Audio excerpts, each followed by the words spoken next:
The motion picture you are about to see was filmed by 4 teams of cameramen in more than 120 locations around the world. Scientists representing more than 40 museums and research centers took part in the explorations. There are no actors in the film. Every location is real. The facts that will be presented are true. This may be the most startling and controversial film you will ever see.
They have been to Earth and left their mark in many ways, in many places.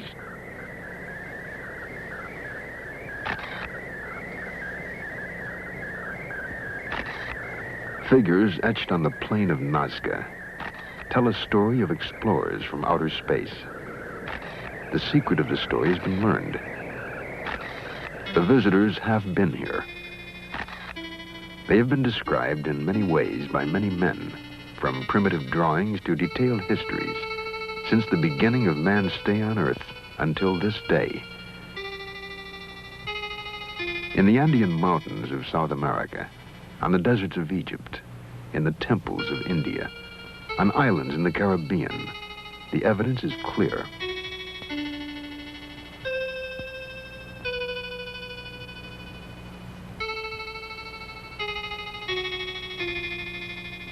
The record of visits dates back more than 500 centuries.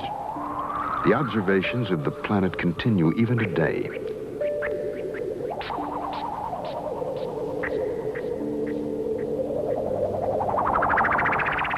Monuments to the visitors that were created thousands of years ago have been found. They are tributes to the gifts brought from outer space.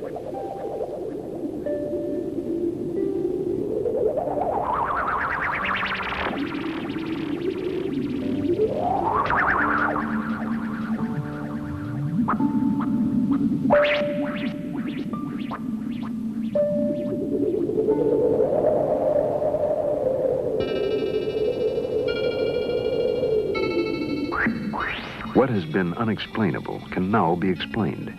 The brief glimpses of visitors provide a clue to their purpose and the reason for their coming.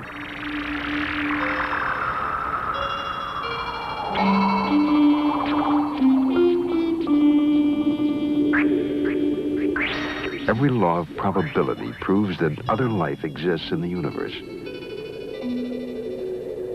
It is now possible to understand how life could have been transported to Earth from some distant planet. It is now possible to understand how we are connected to outer space.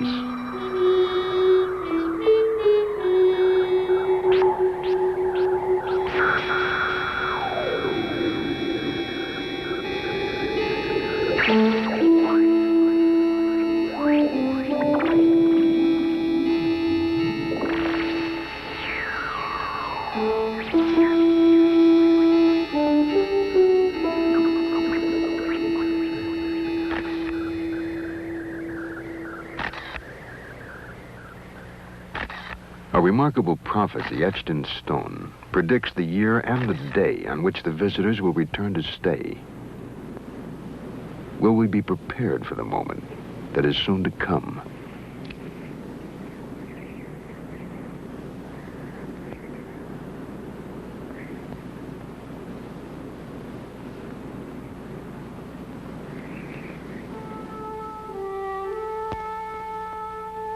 To travel successfully in deep space, man would have to hold the secret of his most precious dream, immortality. Distances are so vast that the spark of life must burn for eons to assure the successful transport of life from one galaxy to another.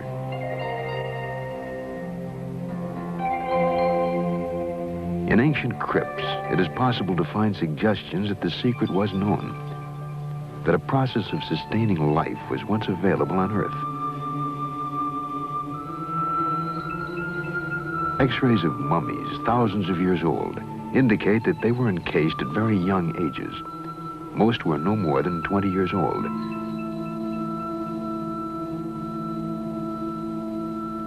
Strangely, the hand of one mummy still shows the traces of a fire that burns brightly in all living things, the Kirlian aura.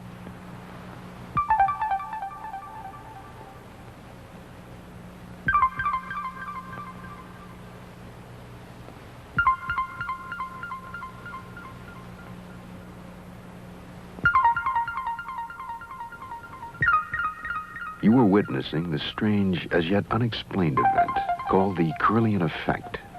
Its presence has been suspected for years. Only recently could the living spark be photographed.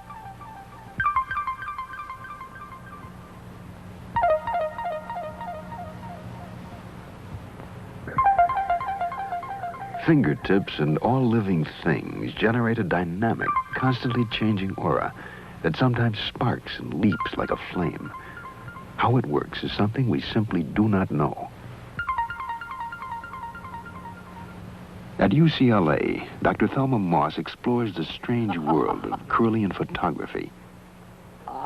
Let's say that there are about 6 different words that we can describe for this effect, depending on who you are. If you are a conventional physicist, you will call it a corona discharge. And that means it's an electrical emanation caused by the current and the voltage going through the object. Recently, at the bottom of the Earth, an international team of scientists plunged their drills deep beneath the surface of the Antarctic continent. The goal was to probe the geologic history of Antarctica.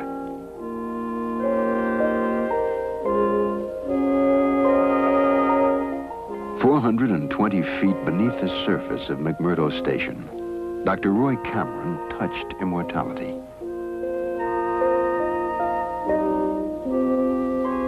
In a pinch of earth from the Antarctic depths, Dr. Cameron has found what is unquestionably the oldest living thing ever to inhabit the Earth.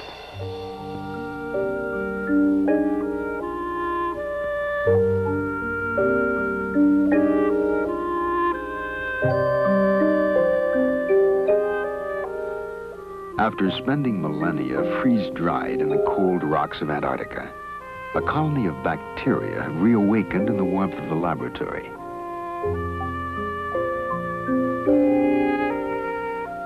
The rocks from which they have come may be as much as 1 million years old. The ancient bacteria, never before seen by man, are once again growing and reproducing, 1 million years after they first came into existence. Immortality is possible.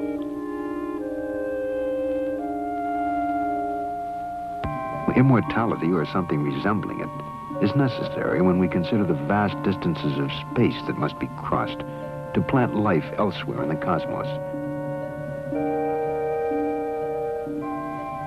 Somewhere in space there is life, but where? A man counting a number every second of every working day would need a lifetime merely to reach the number 1 billion, a figure which falls 100 times short of the number of stars in our galaxy alone. Somewhere in space, there is a solar system like ours, where life exists. Perhaps it is in the constellation Epsilon Bautes, where a sun is dying, burning itself out. Eons ago, the dying sun would have threatened all life on the second planet of the solar system. Some scientists believe that a space probe was sent from that planet toward the Earth. They believe the probe sent these signals in 1927.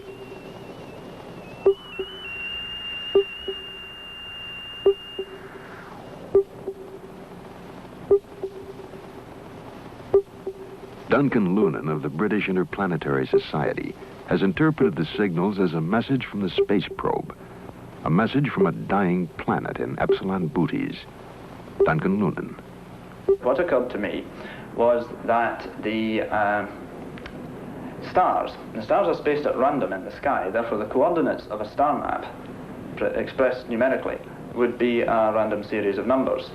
There are 7 dots in the barrier, and there are 6 dots on the right-hand side here. And they have quite a marked resemblance, very marked indeed, to the constellation figure of Bootes, the herdsman. These sharp lines of intense, rapidly repeated echoes appear to be of the nature of clues, as it were, to the interpretation of the panel. It's like these sort of children's puzzles where you join up the dots and you make a shape, so that you could sort of take it like this. It starts here. We come from Epsilon Bootes, which is a double star, and then we have this interesting sort of swallow-like shape here, and it says, or seems to say, we live on the 6th planet of 7.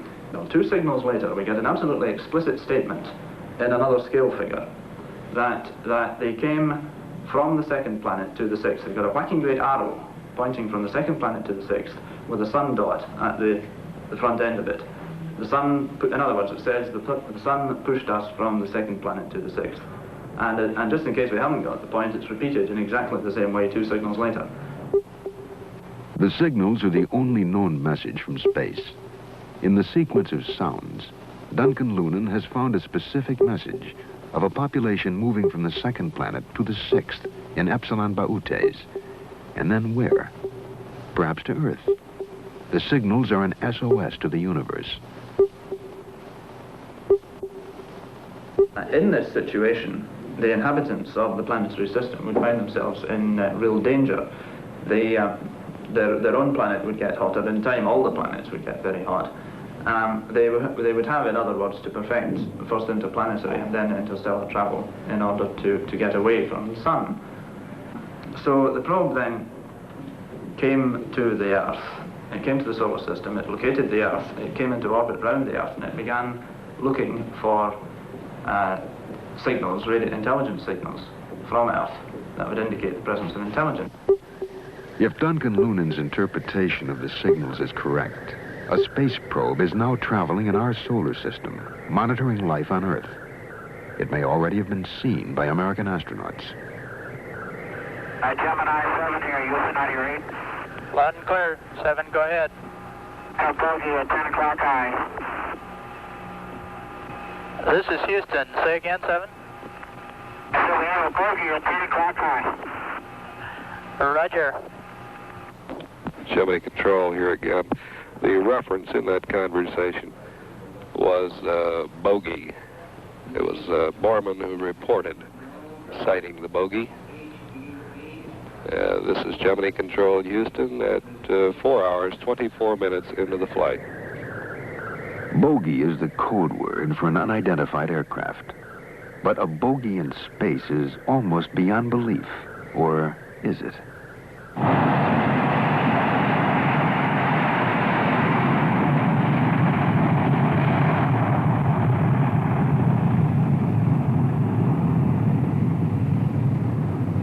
During peak hours, the skies over the United States are filled with as many as 100,000 aircraft. They are watched continuously by the best trained, most skilled radar operators in all the world. To them, UFOs are a daily occurrence. NORAD, the North American Defense Command, for example, reports 800 UFOs on radar every month. Most, of course, are eventually explained, but not all. Almost 400 sightings are still carried on the books as unidentified flying objects.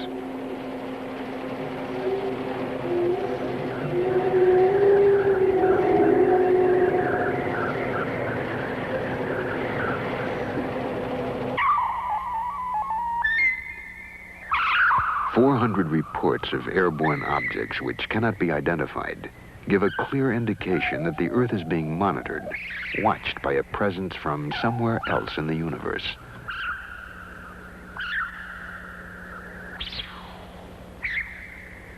To an incoming space probe, the solar system is unknown territory that must be charted and searched for evidence of life.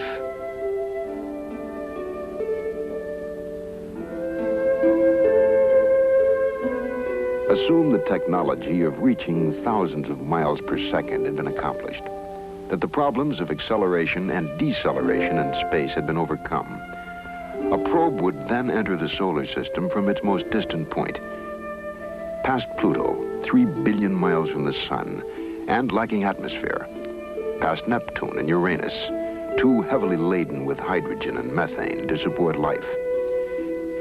To ring Saturn, awesome, beautiful, protected by a band of asteroids, but with an atmosphere of helium, hydrogen, methane, and ammonia. Verdict, no life.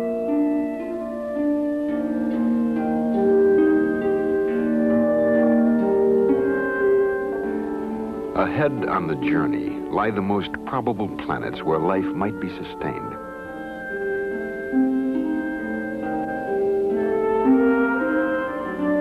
Banded Jupiter.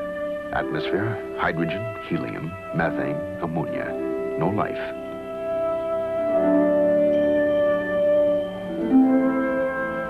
Mars. Distance from Sun, 142 million miles. Diameter, 4,200 miles. Atmosphere, carbon dioxide, carbon monoxide, argon. Probable life. Mars. Life potential close-up survey. Planetary atmosphere thin. Water present in small quantities. All life forms designated primitive. Existence marginal.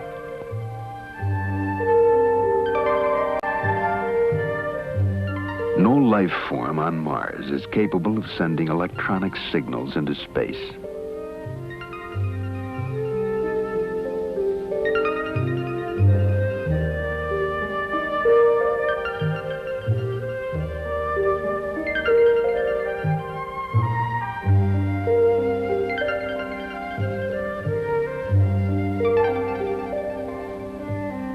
No, if there is intelligent life in this system, it must be on the third planet, the blue world called Earth.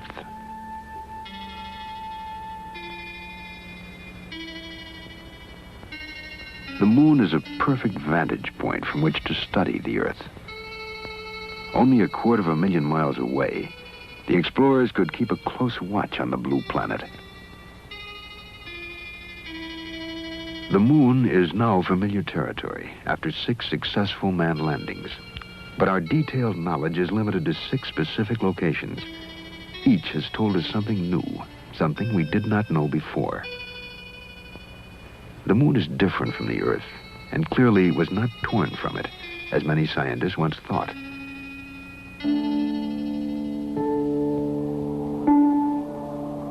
We have found minerals in abundance on the moon, minerals that are extremely rare on Earth, yet they are vital to successful space voyages. Plans to mine them have already been drawn by NASA and private industry.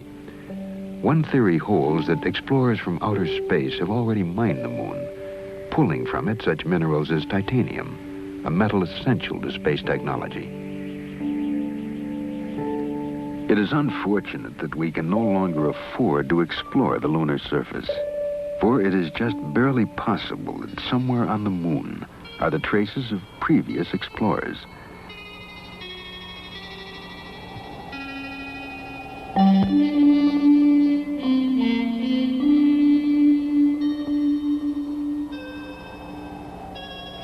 If travelers from outer space were seeking an exploitable planet in our solar system, the moon would become the jumping-off point for their explorations. There are those who believe it has already happened. Duncan Lunan. It's possible that in the course of our history in the last 13,000 years that ships from Epsilon Botis have come here, have conducted survey missions, possibly even had small settlements established here for a time and pulled out again. We have evidence that a landing was made in the Andes near a lake called Titicaca. From the shore, the outline of Titicaca has no pattern. Only when viewed from space does it take on the shape of a jaguar about to pounce. In the ancient language of the region, Titicaca means stone of the jaguar. Was it named by arriving space colonists?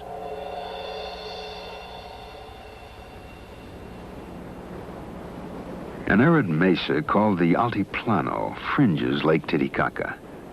On the barren, windswept plain, the air is thin and corn does not grow. It is a harsh environment. Yet there is reason to believe that here, long ago, Earth Base 1 was established. Earth Base 1, a starting point on a new world. A place to practice such advanced technologies as planetary and biological engineering. Most of the traces of Earth Base 1 have been obliterated. The Inca who dominated this part of the world erased the histories of the regions they conquered. But in the mounds, rubble, and broken walls of an Andean plain lie the ruins of a once great city. Called Tiwanaku, it stands mysterious and unexpected at 13,000 feet above sea level. It might have housed the most advanced civilization of ancient times. Long before the Inca arrival, Tiwanaku was a reality. And the question arises, how much did the Inca take away in plunder, and how much in technology? The Inca did not build Tiwanaku, nor did the ancestors of Indians who now live on this desolate mountain plain. Despite years of study and analysis, scientists are still unable to date these ruins. Estimates of its age range from 1,200 to 15,000 years old. But 15,000 years ago, man was still using flint tools and had not yet developed agriculture. The monolith tells its own story of Earth Base 1. In 1927, the carvings were interpreted as an account of the Earth's original capture of the moon. The theory was dismissed as nonsense. But at the close of the Apollo program, there has emerged a similar theory that the moon has wandered through our solar system, only to be captured by the Earth.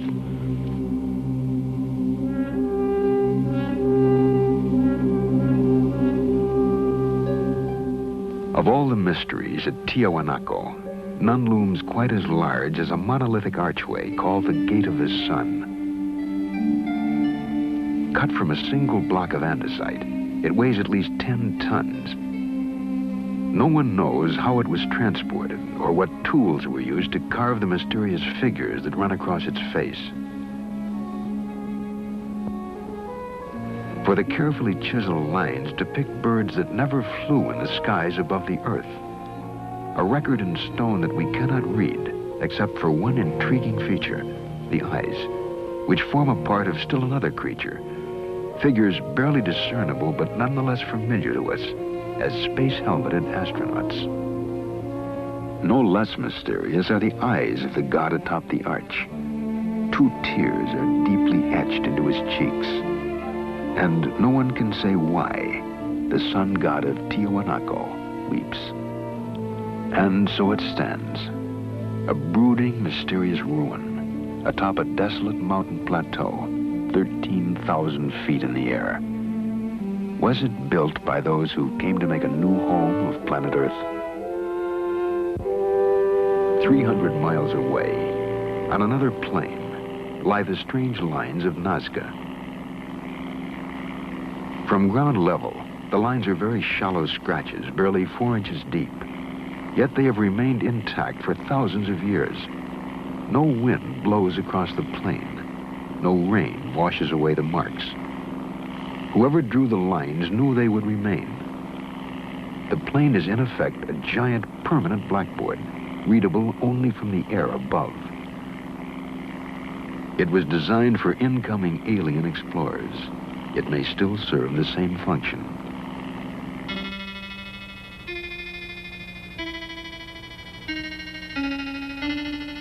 April 15th, 1966.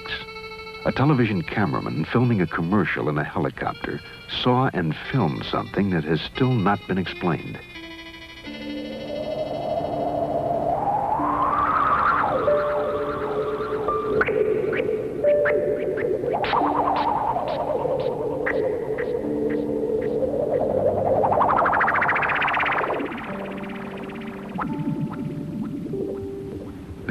other sightings. April 2nd, 1966. A Melbourne, Australia businessman photographed an object hovering in the sky.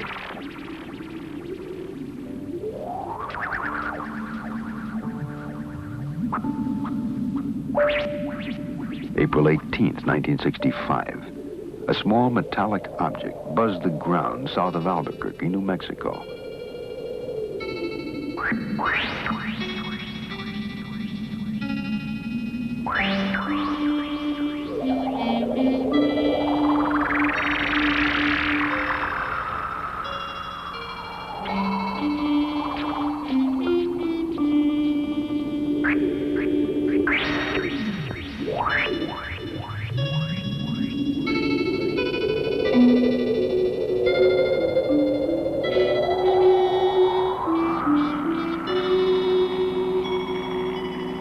The lines at Nazca are only 4 inches deep, and yet they remain unblurred by the passage of 2,200 years. Nazca serves as a critical link between Earth and outer space. The lines are a route map pinpointing sites of mystery all over the world. One line pointing east leads to a remarkable unexplained artifact 300 miles away.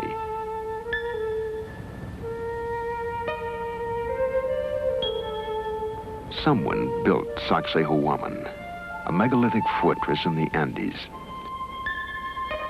Who and why is a mystery.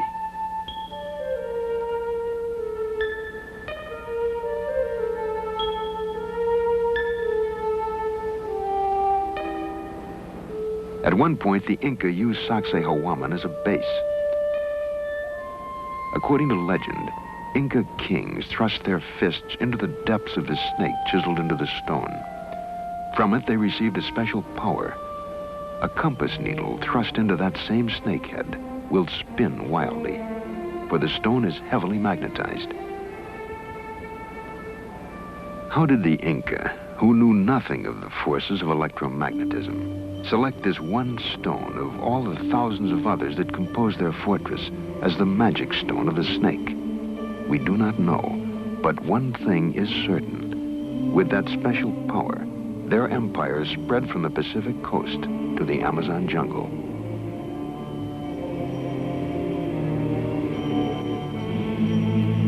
The Inca knew nothing of the wheel, and yet their roads are still in use today. They had no alphabet, yet we are asked to believe they developed an engineering technology that built structures such as this. Or did they? Were they creators or inheritors of a civilization transplanted to the Andes from somewhere else?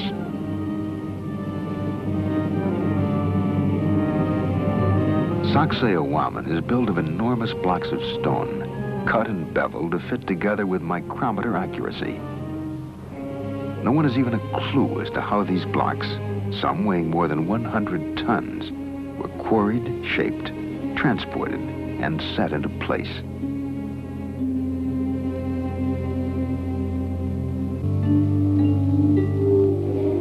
35 feet underwater and 1,000 yards off the northern shore of the island of Bimini in the Caribbean, there is another wall.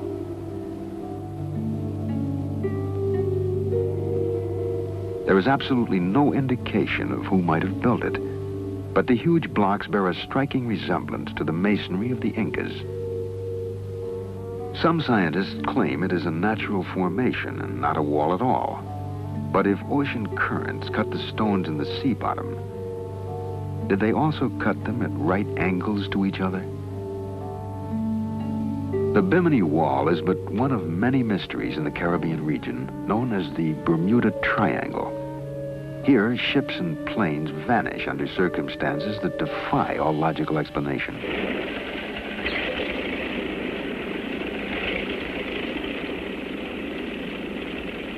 Just after the close of World War II, in December 1945, 5 Navy fighter planes vanished without a trace, leaving a mystery that remains unanswered today. Their disappearance has been the subject of a 25-year investigation by magazine reporter Art Ford. Well, a routine naval air patrol took off from the Fort Lauderdale Naval Air Station 5 planes, 14 crew members, 5 different radios. After the planes were in the air a few hours, they vanished. 5 radios did not give a coherent reason why they vanished. The men were never seen again. No wreckage of the planes was ever found. There was no radio contact after they were lost. A search plane went up after them with 13 men aboard, with every bit of equipment necessary to find them. It vanished within 7 minutes. Particularly significant in the case of the missing planes was the radio transmission report that remains in the record in the archives in Washington. Lieutenant Robert F. Cox was flying out to try to find Flight 19. He said on the radio, "What is your present altitude? I will fly south to meet you." And Taylor, who commanded Flight 19, replied, "Don't come after me." He was warning his fellow flyers who were trying to rescue the plane, which they thought was lost, and he said, "They look like they're from outer space. Don't come after them."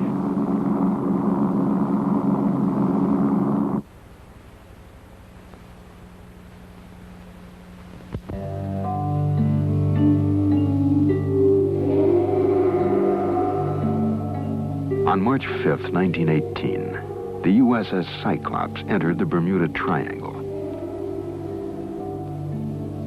A coal-carrying cargo ship, she had a crew of 309 officers and men. The British liner Vestris reported that she'd heard a radio signal from the Cyclops, indicating weather fair and clear.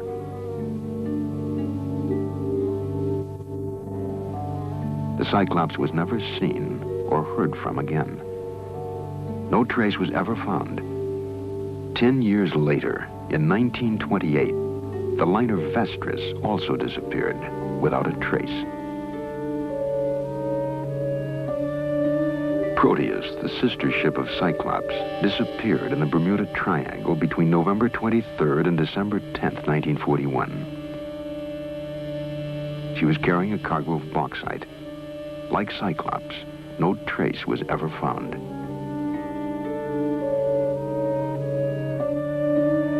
January 8th, 1962, an Air Force KB-50 air tanker disappeared in clear weather.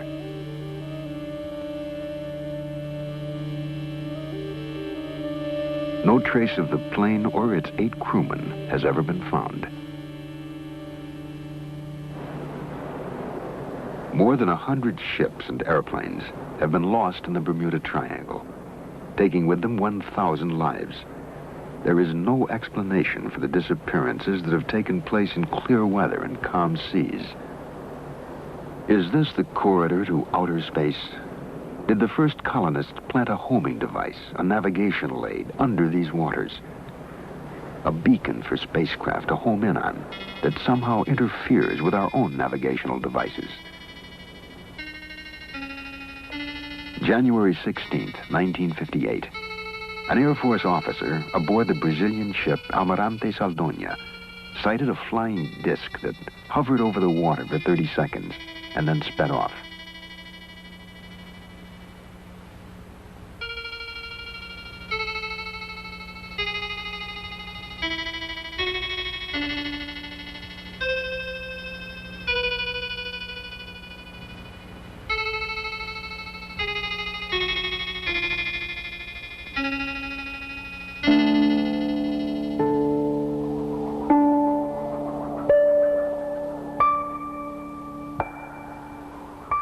January 13th, 1967.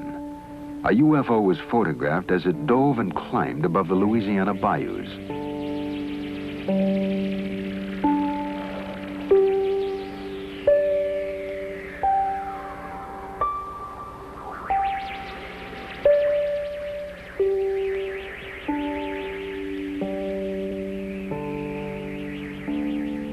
Were these and other UFOs homing in on the Triangle Beacon?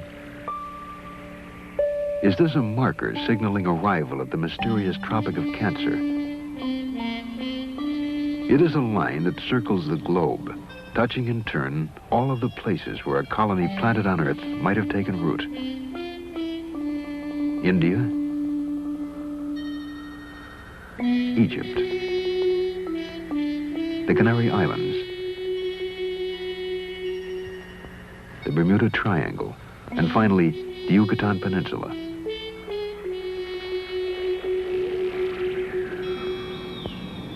The deep jungles of Central America make an ideal hiding place for a colony cut off from its home planet. To this day, the steaming, malaria-ridden lowlands of the Yucatan Peninsula remain largely unexplored. Yet this is the home of the most mysterious people on Earth, the Mayans.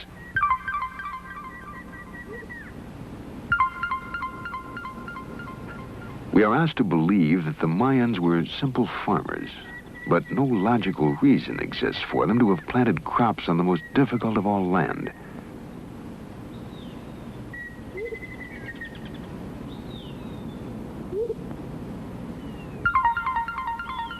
No, the Mayans came here not to farm, but to hide. No records tell where they come from. No evidence explains where they have gone. Only citadels like Uxmal stand to remind us of a people markedly different from any other race on Earth.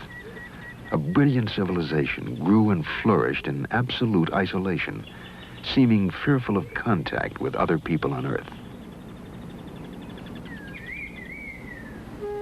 Priests were the repository of all Mayan knowledge.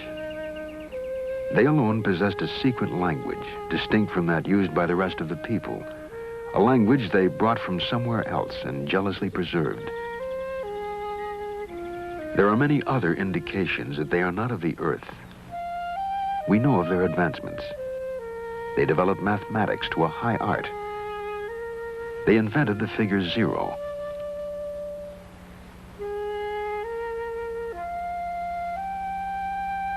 They developed a calendar so exact, our modern astronomical devices have improved upon it by only 17 seconds out of an entire year. They also had a calendar which accurately measured a 260-day year, obviously not a year on Earth. Perhaps it is a year on the planet from which they came. Mayan pyramids may have been the first in the world, the models for all the great pyramids. And here, too, we find connection to outer space. The very shape of the pyramid gives a clue to the secret of immortality. An enterprising young physicist, Dr. Patrick Flanagan, interprets the link. Strange things that happen inside the pyramid, but no one was able to pinpoint what these forces were. And my research for the last 3 years has been on pinpointing these forces and discovering what the effect is. I've discovered that the pyramid is sort of a cosmic greenhouse. By this, we know that the pyramid shape is designed to intercept certain cosmic energies from cosmic particles, in the same way that a greenhouse is designed so that the sun's rays will enter the greenhouse at a right angle in order to effect maximum transfer of infrared energy into the interior of the greenhouse.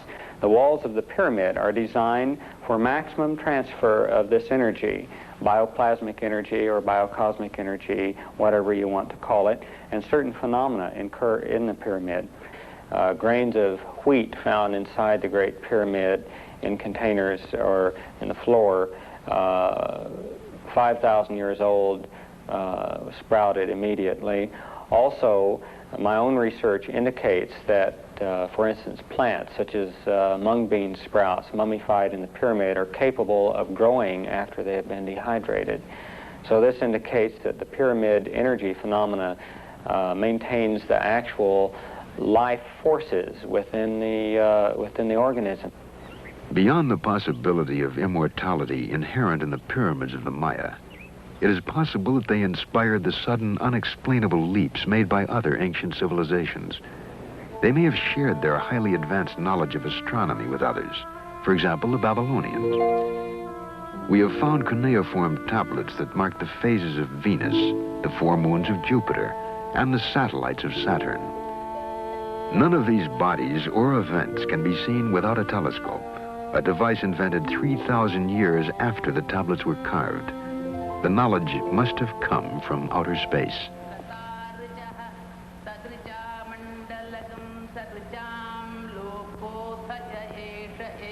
Throughout the world, there are references to interplanetary travel. To some scholars, the world's oldest source of wisdom is in India. This chant is part of a spoken encyclopedia called the Veda. It is at least 5,000 years old and may represent the oldest body of technical knowledge known to man. The references to space travel are direct. Clear descriptions are given of the craft that was used and the method of propulsion. The Veda, committed to paper 400 years ago, is still the target of intensive research by scholars such as Padmasri Sivaramamurthy, the director of the National Museum of India.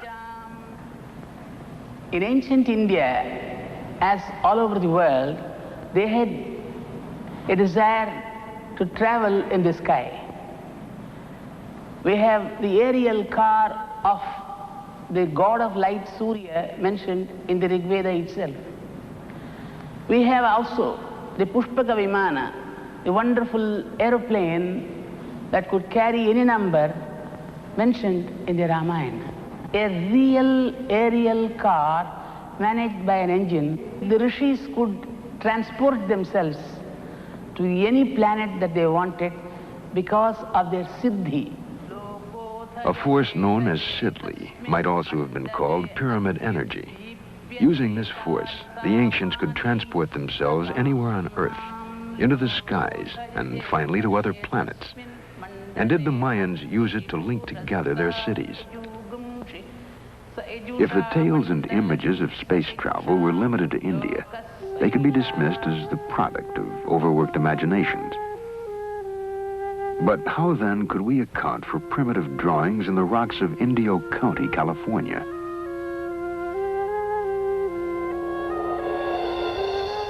In the 20th century, we accept the existence of spacecraft. What event could possibly have inspired this 14,000-year-old drawing of a spaceship landing on the Earth? On a rocky plain in the Andes called Toro Muerto, hundreds of petroglyphs depict the same scene.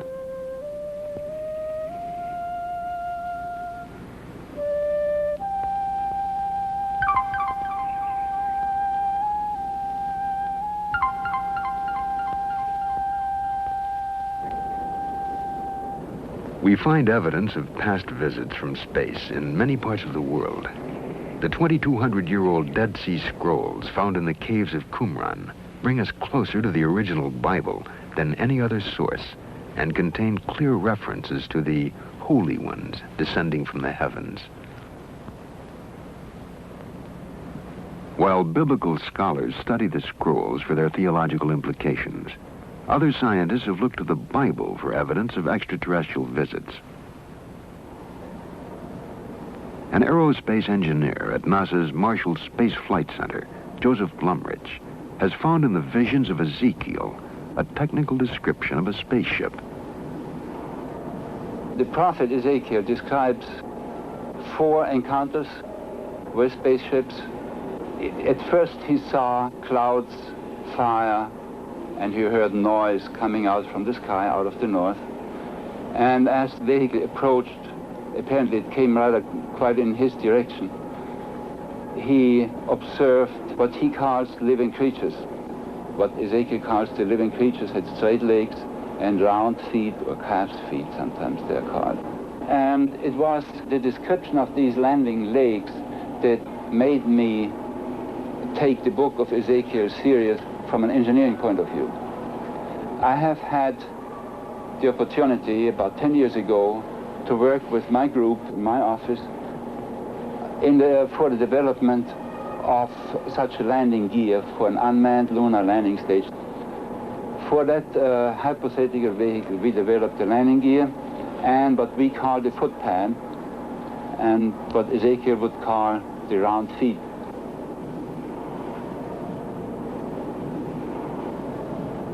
Translating Ezekiel into engineering terms, Mr. Blumrich had these artist sketches made of a landing vehicle supported by 4 helicopter units.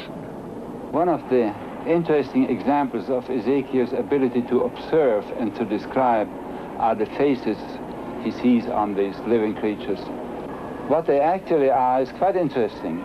Some helicopters, and particularly in this case this one, needs protection, just some hood around to protect them against dust or weather and so on. They may have the distinct appearance of faces.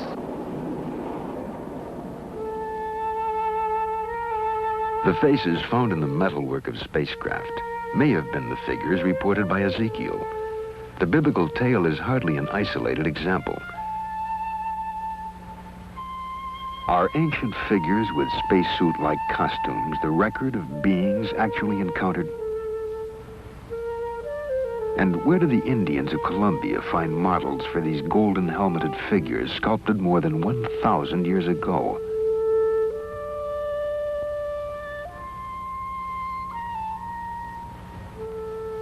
The same people molded these golden objects, which look startlingly like a modern delta-wing jet fighter plane.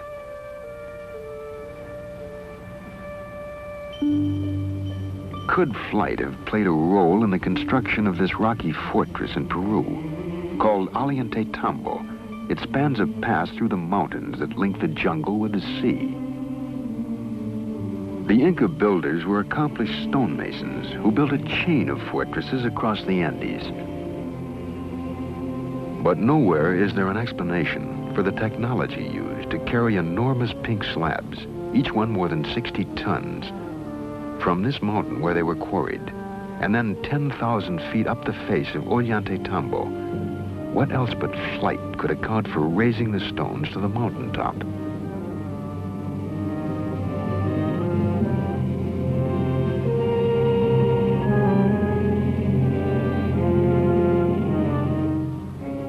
An iron pillar was forged 1,700 years ago in India. It confounds the laws of metallurgy.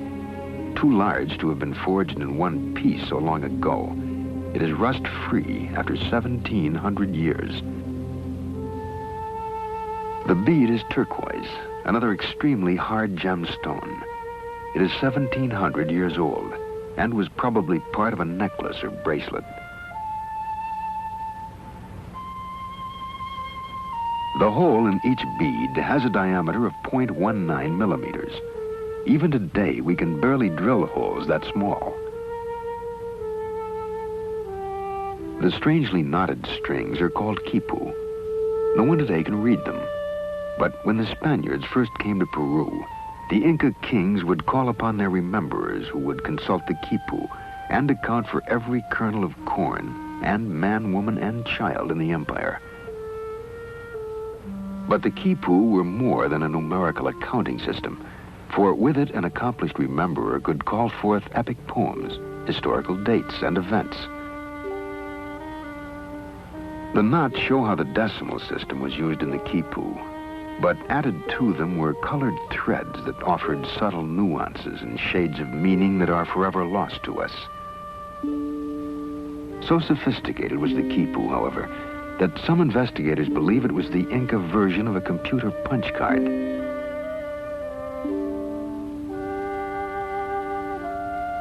An enormous crystal was placed in a Mochica grave more than 1,500 years ago.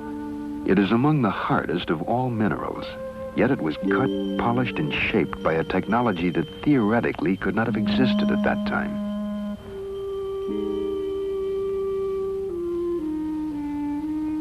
Other hands carved this skull. The British Museum calls it 15th century Aztec.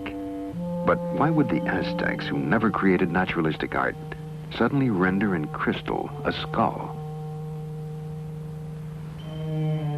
It is possible that the Mayan jungle strongholds provided the knowledge that advanced the civilization of all of the people on Earth. No matter where we look, we find evidence of their influence.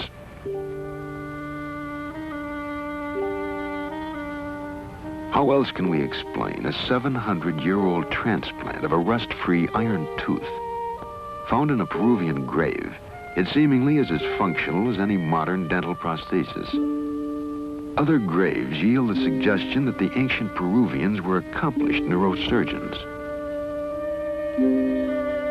At the Cuzco Archaeological Museum, Dr. Fernando Caballesas, professor of neurosurgery at the University of San Marcos, demonstrates. These skulls here are just a very small sample of the tremendous amount of skulls that were found in the graves of the ancient Peruvians. I think that all in all, we have studied more than 10,000 skulls that have been unearthed. Now, these are some of the instruments that they used. This is called the tumi knife, which was used this way just to open the scalp. This cannot be used in the bone. To open the bone, they used other bronze instruments like this, just to pry up the bone, like here, prying up the bone. There are some other odd instruments like this, just to make these indentations. And there are at least 2 dozen different other instruments that were used also. This one here is a very interesting specimen. It shows a very persistent surgeon. You find here that this man suffered 4 operations, and he survived every one of them. Either it was a very sick man or a very persistent individual who operated on them. But he was a very good technician, because after all, these areas, especially these 2 openings, are right over very, very dangerous sites that even right now, with all the techniques that we use now, we would just be very much afraid of operating in these sites. And this man really survived these operations. In Calca, near here, near Cusco, where about, I would say, 85% of these skulls show healed trephanations. 85% of survivals from skull operations is a pretty good and excellent result. At the Yerkes Regional Primate Center, scientists implant monkeys with electrodes. The experiment stimulates the brain with radio waves and thereby controls behavior. Are today's scientists seeking knowledge already gained by similar experiments performed centuries ago?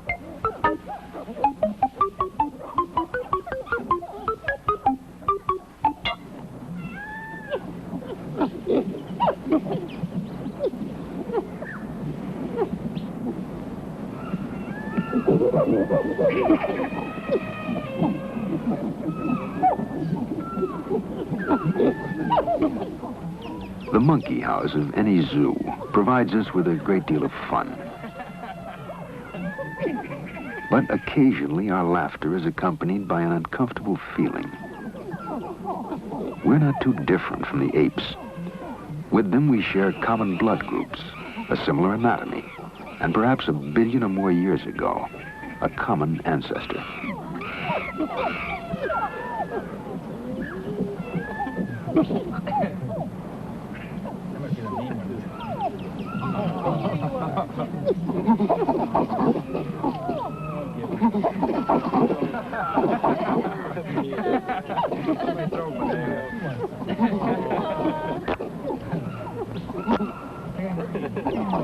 Over here, throw it here. Come here, monkey, over this way. There you go. Throw it here, throw it here. Hey, over this way, come on. Sometime in the distant past, the links between man and ape were snapped by an event that forever changed the course of our evolution. But no one knows exactly what took place.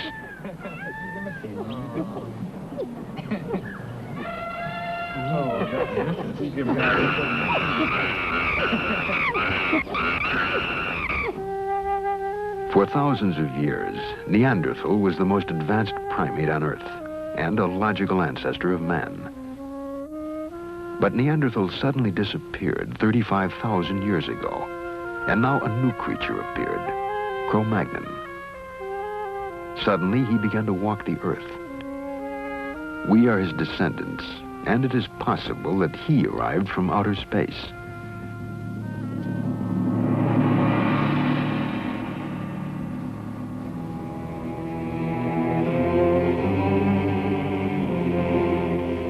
Could evidence of Cro-Magnon's arrival be found at Tiwanaku at Earth Base 1? On the walls are heads, giving to an ancient temple the same feeling as a modern-day anthropological museum.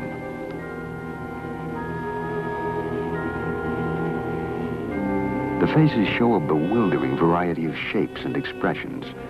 Some are familiar, others alien, a range that covers the racial spectrum of man. Are these, then, experimental designs for man?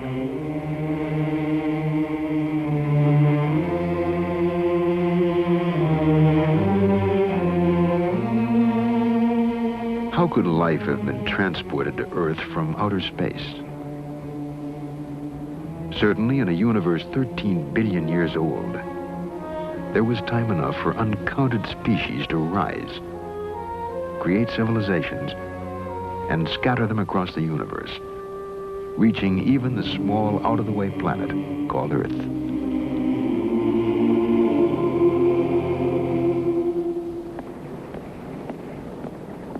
Dr. Leslie Orgel is a biologist at the Salk Institute in California. He and Nobel Prize winner Sir Francis Crick developed the theory of directed panspermia, the idea that life on Earth was sent here by a superior civilization. Dr. Orgel. In the 19th century, there were two theories about how life could have got to the Earth from outside. One theory, which was due to Lord Kelvin in England, said that life arrived as a spore carried on a meteorite. And the other theory, which was popularized by Arrhenius in Sweden, suggested that a spore could have been blown directly from a planet on another solar system all the way to the Earth. Now, in the last 10 or 20 years, it's become more and more clear that these theories just won't work, that a spore coming from outer space would be destroyed by radiation long before it got here, and a meteorite probably could never escape from another solar system. Now, directed panspermia is a sort of last attempt to resurrect the theory that life could have come here from elsewhere, and the notion is that maybe life was deliberately sent here by a technological society on some other planet, probably in our own galaxy.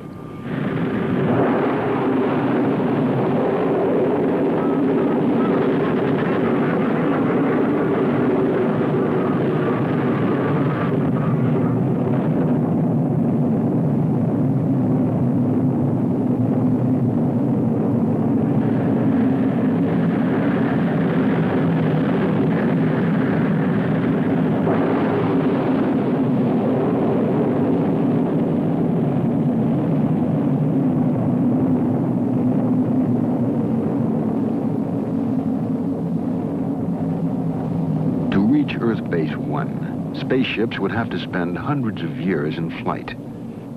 To transport and sustain life over such an extended time, space-traveling civilization would have to ship an entire colony of men across a galaxy in suspended animation. Did it happen in the past?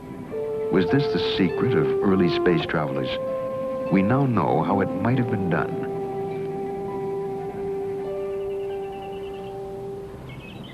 The method is called interspecies embryo transplantation.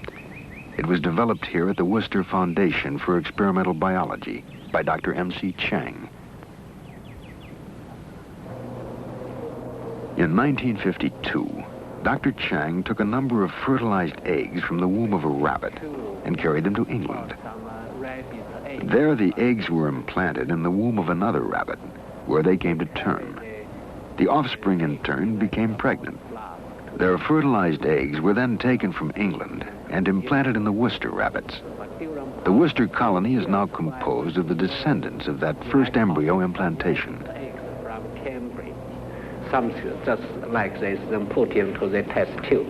So I put those rabbit's egg into those tubes and put into a flask and bring back, then transplant those. By reaching into the heart of the cell, scientists are challenging our traditional concepts of life and morality. Yet, faced with the threat of extinction, a species capable of finding its salvation in an advanced biotechnology, would surely seize the opportunity. I think it's possible to transport human eggs from one planet to another planet. Our own biotechnology has made of the rabbit a container in which entire herds of cattle, flocks of sheep, and other animals are shipped around the world. At the Wayne State Medical Center in Detroit, Dr. E.S.E. Hoffes has just received a rabbit from South America. It carries embryonic additions to his colony of research monkeys.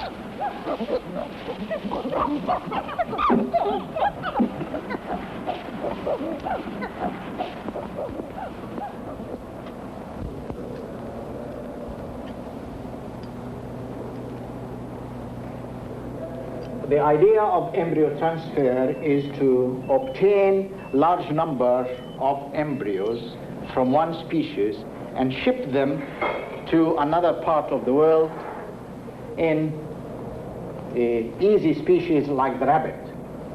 Now, we have a rabbit here, and we'll have 200 embryos of monkeys in them, in this one rabbit. The first step of this is to how to collect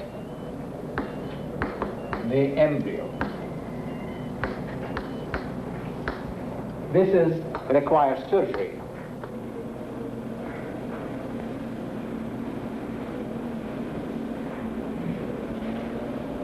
It's going in the lumen, which is very good. It's very good stylet.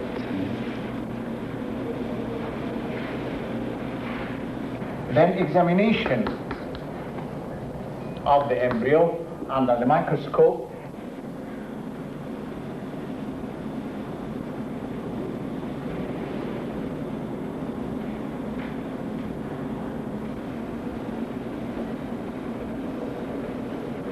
And then the transfer of the embryo into another species. And then we will go to the monkey and transplant the monkey embryos that were put in the rabbit into this monkey. I don't like to put any air bubbles inside at all, so just we'll...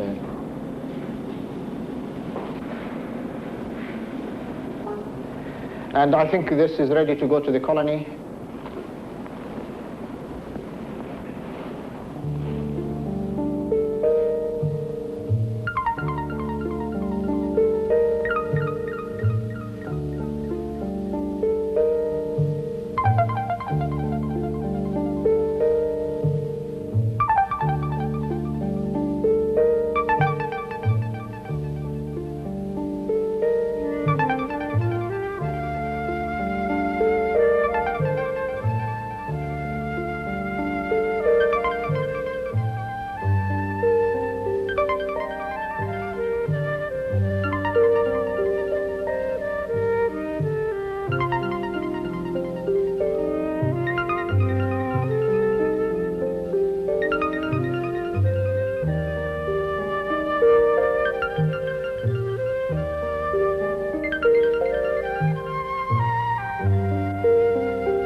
A colony of cells lives in the bottle.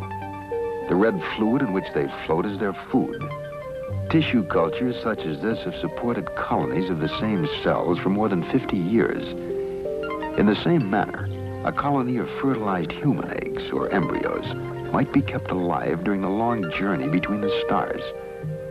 Periodically, several embryos would be implanted into female crew members, be born, grow, and take their place in the crew, caring for the embryo colony that would one day be planted on a new world, light years from their home planet. In just such a fashion, a rocket might have crossed the reaches of open space and brought to Earth an embryonic colony destined to become the ancestors of men.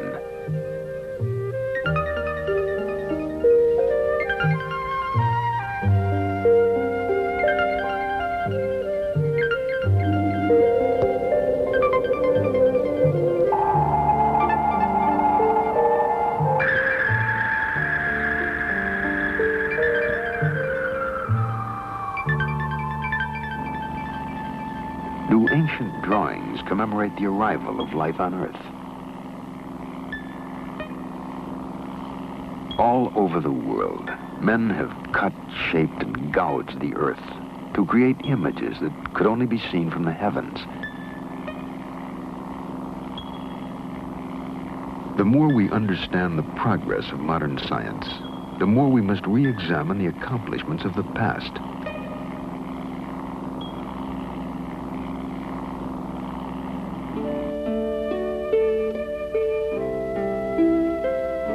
The ancient Egyptians built an incredible complex of temples that were in reality astronomical observatories.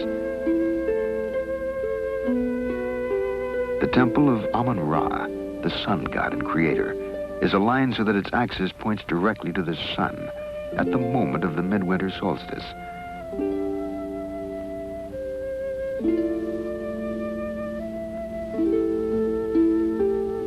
The temples of Mut and Khonsu, the consort of Ra, form an axis that points to the crescent moon that rises the day after the summer solstice. Egyptian astronomy was both practical and spiritual, for it allowed them to predict the annual flooding of the Nile and thus know when to plant their crops. But more important, the temple lines could be followed directly to the sun, the source of immortality. To the ancient Egyptians, death was but a doorway that led from a life of insignificance to eternal life. And so the Egyptian pharaohs crossed from Karnak on the east bank of the Nile, where the living dwelled, to the west bank, where they entered the city of the dead.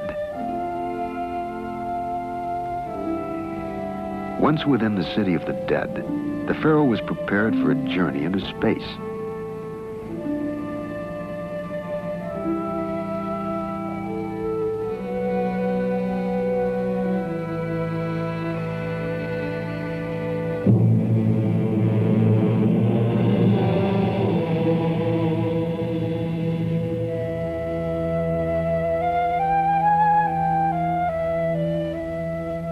In the light of present-day knowledge, the ancient Egyptian art of mummification seems an echo of modern-day preparations for space travel. The Egyptians believed that two spirits remained with a man after death. The second spirit, the Ba, was the space traveler. Each night, the Ba left the body and traveled with the sun through space until it returned to light the world again. To the ancient Egyptians, the Ka and the Ba were not abstract, disembodied ghosts, but real entities, and they required a place in which to dwell for all eternity.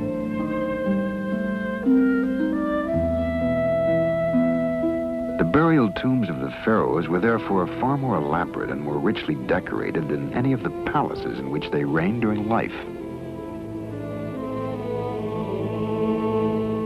The death rites of the Egyptians may well have been imitations of an event they had been told of or witnessed, the preparations for a real voyage into space.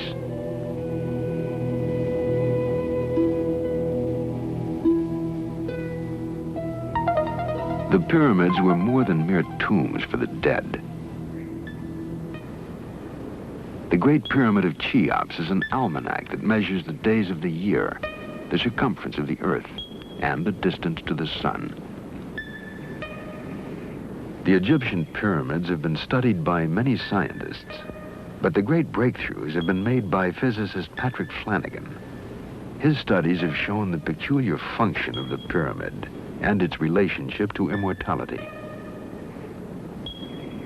It's very possible that the Great Pyramid of Giza was constructed by a race of scientists having far superior knowledge to our own.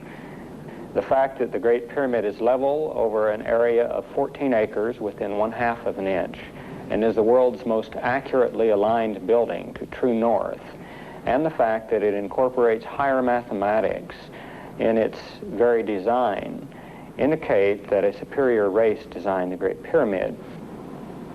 Now, when we ask why, is there a possibility, for instance, that the Great Pyramid is some kind of space beacon. Well, this may be very possible that the Great Pyramid is some kind of beacon, homing beacon for spaceships.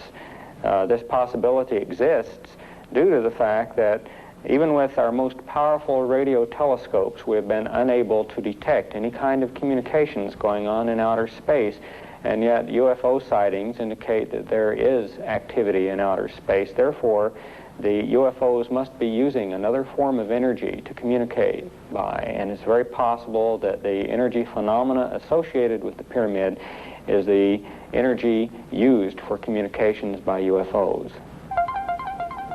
It's very possible that pyramid energy could be used to preserve tissues over extended period of time, such as on long space travel, or for preserving tissues for cloning purposes, for future cell regeneration. The pyramid's phenomenal ability, or the pyramid energy ability to mummify food so completely with no destruction of the tissue, indicates that it would be a very valuable natural source of preservative energy for cloning purposes, or for preserving anything, any cell structures for an extended period of time. And so for thousands of years, the mummified body tissues of the pharaohs rested near the pyramids, along with an exact record of every day spent on Earth. Detailed diaries. Why? Had Egyptian priests been told that reincarnation of a body was possible if its cells were preserved? The diary would then serve as a coded memory for a new body. Immortality would then depend on the pyramid shape, a form whose beginnings are seen at Earth Base 1. At Tiahuanaco, Earth Base 1, a mound of dirt covers the foundation of an enormous pyramid, more than 15,000 years old. At virtually every site of ancient mysteries, a pyramid can be found. In Teotihuacan, a Mayan stronghold, there stands another perfectly aligned pyramid. More than a storehouse of mathematical data, it concentrates biocosmic energy, a force that the Mayans may have used to create infinite life. Today's science is just beginning to understand how it can be utilized.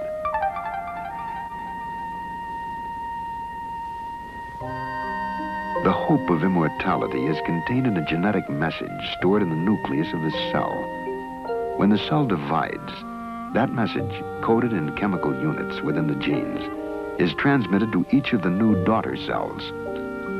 So long as that message is stored within the cell, it remains alive. And so too does the possibility of immortality.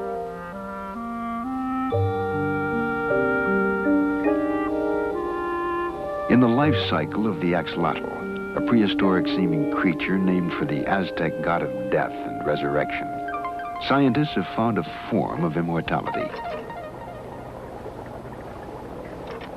At the University of Indiana, Dr. Janice Brothers uses the cells of one axolotl to create others, exact duplicates that are in every respect identical to the cell donors. The process is called cloning, and it makes theoretically possible the creation of an army of identical creatures with exactly the same physical and genetic features and capabilities. Eggs are collected from a white axolotl. If fertilized normally, the eggs would divide into a number of new, different axolotls, sharing as their one common trait, the white skin color. But these eggs are destined to serve only as carriers, mere biological putty containing no genetic message of their own. The egg nucleus is destroyed. It can no longer be fertilized and develop in the normal manner. It can no longer provide any genetic instructions to the individual that will develop from it.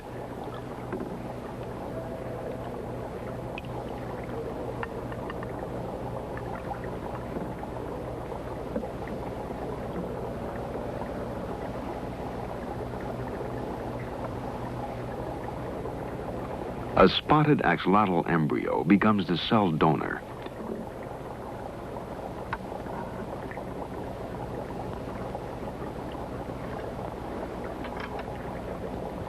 Carefully, the nucleus of a single cell that carries the genetic information is teased free and pulled into the pipette.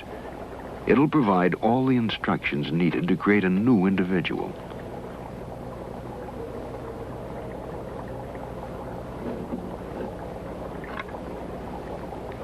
The nucleus is inserted into the unfertilized egg. One by one, cells from the same embryo can be implanted in host eggs. The results will be clones, a total replica of the creature from which the cell has been taken.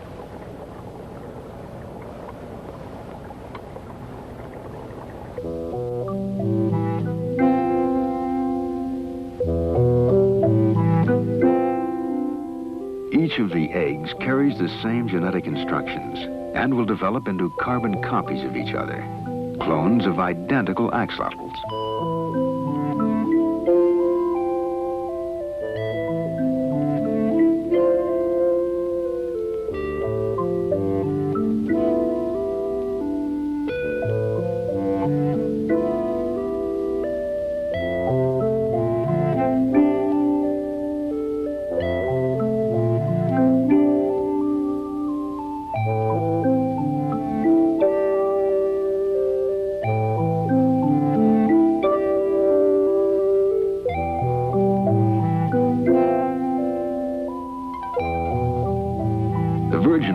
Have brought forth identical spot-by-spot copies of a single parent, a uniform set of clones.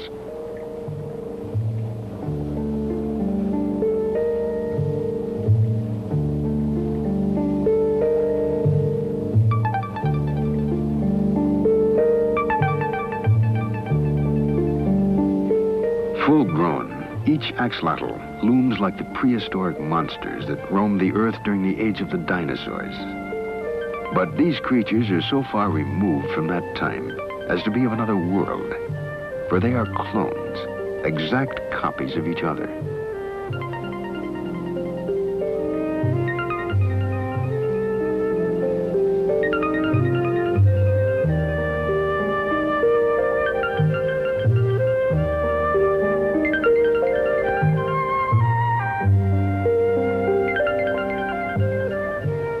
Scientists like Dr. Brothers are opposed to cloning human beings, for cloning creates a rigid mold that will stabilize one form, and that runs counter to the design of human creation and evolution. For only in our genetic variety have we gained the traits needed to survive the changes in the earthly environment, and perhaps also those we shall find on the alien unknown worlds of space.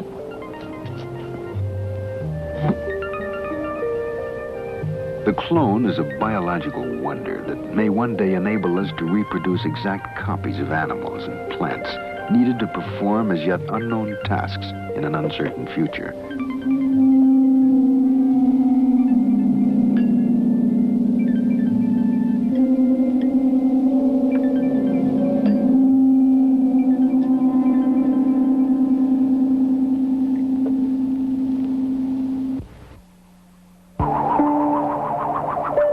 The evidence is sometimes dim, often subject to different interpretations, but somehow the idea persists.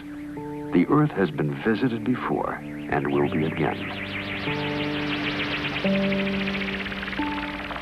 The question remains, how will we communicate with the visitors?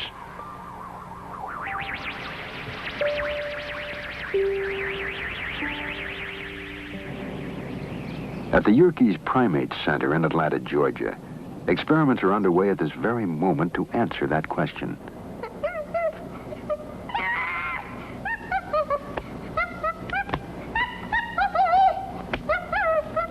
This is Lana. She lives in a plastic cage with a computer.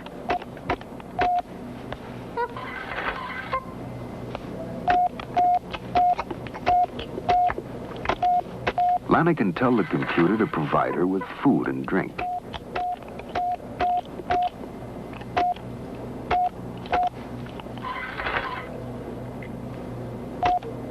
The The symbols are abstract, not pictures of real objects.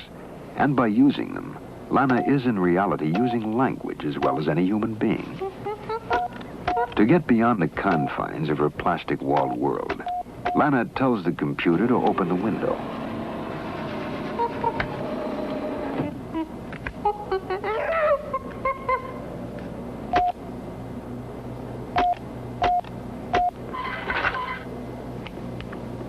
She orders the computer to display motion pictures and slides for her own amusement. But more important, Lana can use the computer to talk to the scientists and technicians at Yerkes. One of Lana's favorite conversation partners is Tim Gill.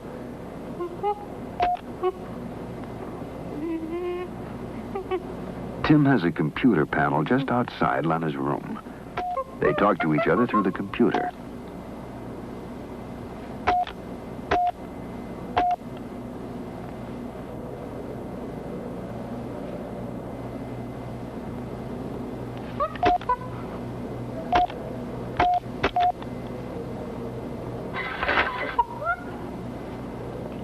The language they share is not chimp chirping or English, but a language of symbols called Yerkish.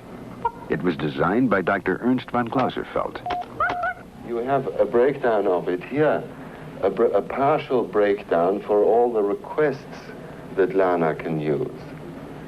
Please is a marker that tells that what is coming is going to be a request. Machine and Tim are two active agents. In the case of machine, there are two activities, giving and making. Giving has a number of objects. One of them would be piece of apple. It could also be piece of banana. If the machine is making something, it can't make a piece of apple. It can't make a piece of banana or an M&M. It can only make a slide, or it can make the window open.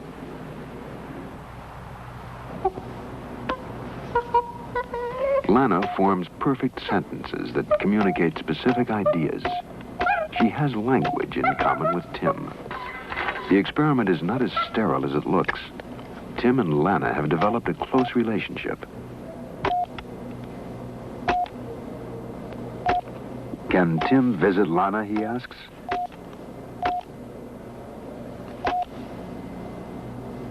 Yes.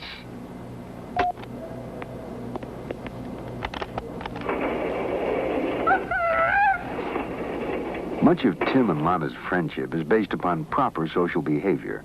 Proper, that is, in chimpanzee society.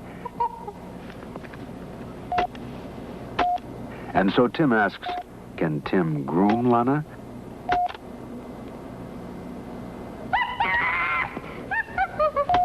Yes.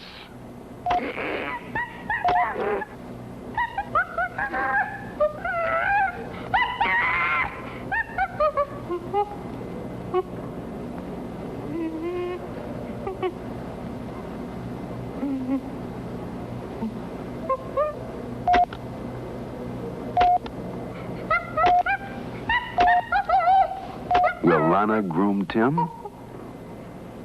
Of course.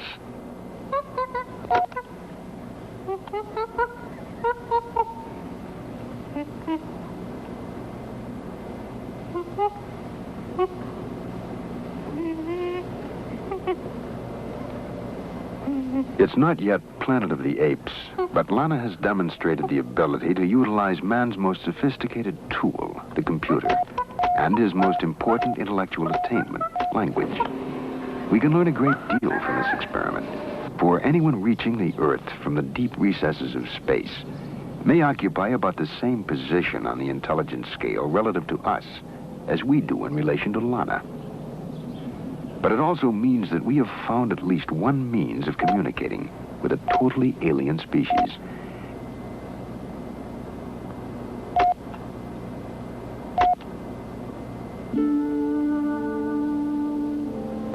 A language of symbols carved thousands of years ago is still being deciphered.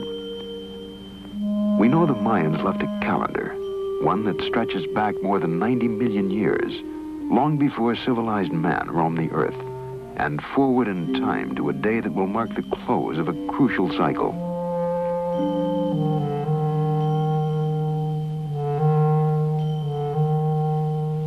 An inscription tells us that the modern period will end December 24th, 2011 AD. We may presume that they were computing the length of a space voyage and marking the exact date of return. They may return to seek the fate of the colony left on Earth. Perhaps at Uxmal they will find answers we have never been able to divine. This was one of the last bastions of Mayan society, and here a carving is found unlike any other in Mayan lore. Clearly a skull and crossed bones. According to legend, it is the death house, and nearby is another structure marked by a procession of turtles, the Mayan symbol for a long life. Did the final experiments at cloning take place here, near the Great Pyramid of Uxmal? December 24th, Christmas Eve, 2011 AD. On that day, they may return to seek the fate of the colony left on Earth. Perhaps they will settle in the jungle of Uxmal, where, according to legend, Mayan priests talk to their gods through a black, shiny, glass-like rock, an ancient description of a television receiver. We know now how they transported the colony to Earth and what they might have left behind. We have only to learn why they are coming back.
If